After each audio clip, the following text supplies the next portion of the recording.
Bom dia, meu nome é Daniela e hoje a gente vai apresentar sobre documento eletrônico. Eu trouxe dois conceitos. O primeiro é sobre documento, que a gente pode definir ele como um objeto que fornece um dado ou uma informação. E o outro é a palavra eletrônico, que é um termo genérico que a gente já associa ele a equipamentos, por exemplo, computador, celular, televisão, entre outros. E eu trouxe na legislação, alguns artigos do Código Civil e de Processo Civil. O primeiro é o artigo 225, que ele diz que quaisquer outras reproduções mecânicas ou eletrônicas de fatos ou de coisas fazem prova plena destes, se a parte contra quem forem exibidos não lhes impugnar a exatidão. Ou seja, essas provas são plenas, a não ser que a parte impugne algo sobre a exatidão delas. O outro é do Código de Processo Civil, é o artigo 332, que diz que todos os meios legais, bem como os moralmente legítimos, ainda que não especificados nesse código, são hábeis para provar a verdade dos fatos, em que se funda ação ou defesa.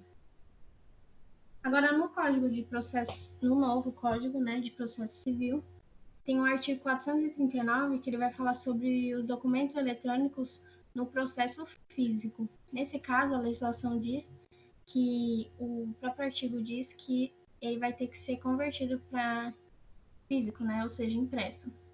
Mas tem alguns documentos que não dá para, por exemplo, o documento eletrônico, uma gravação, ele não dá para passar para o meio físico. Então, no artigo 440 diz que o juiz vai apreciar esse valor probante desse documento não convertido e é assegurado às partes o acesso ao teor desse documento. E no artigo 441 diz que serão admitidos documentos eletrônicos produzidos e conservados com a observância da legislação específica. Bom, essas provas eletrônicas, ainda que não... Antigamente no Código de Processo Civil anterior de não lembro o ano agora, acho que é 1979.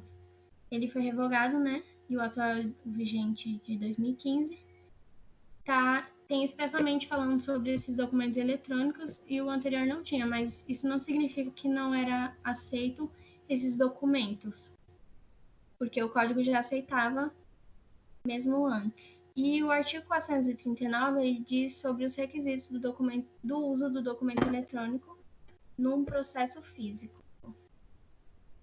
E é isso.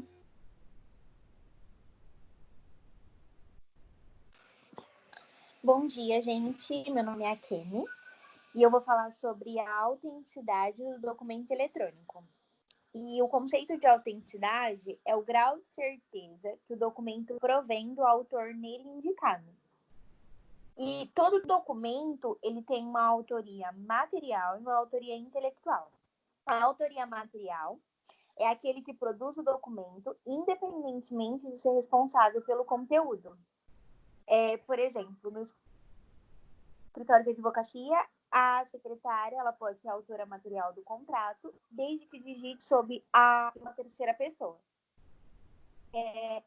E o autor intelectual é quem transmite a ideia que se tornará o conteúdo do documento. Então, na hipótese de contrato digitado pela secretária, por exemplo, os autores intelectuais são os contratantes, o advogado, e tem uma lei específica, uma legislação especial que diz sobre o documento eletrônico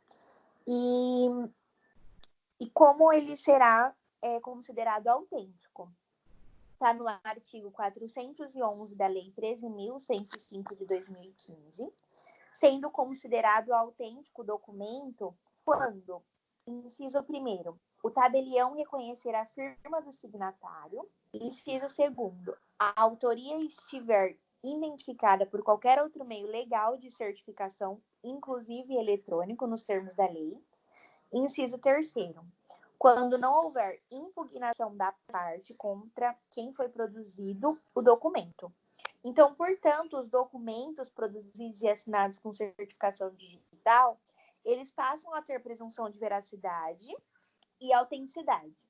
não sendo mais necessário qualquer outro método para a comprovação da sua autenticidade, por exemplo, o reconhecimento de firma em cartório, e entre outros. Bom dia, gente. Meu nome é Letícia. Eu vou falar sobre a Lei 11.419 de 2006.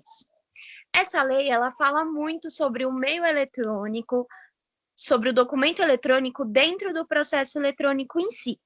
Um exemplo é no artigo 3º, que fala sobre a petição eletrônica e o prazo que ela tem que ser enviada. Nesse caso, a petição ela tem que ser feita uma assinatura digital para que ela tenha autenticidade. Com isso, ela tem que ter uma certificação digital. O ICP Brasil, que é Infraestrutura de Chaves Públicas Brasileiras, é um sistema nacional brasileiro de certificação digital. Ele ajuda a emitir e controlar os certificados digitais.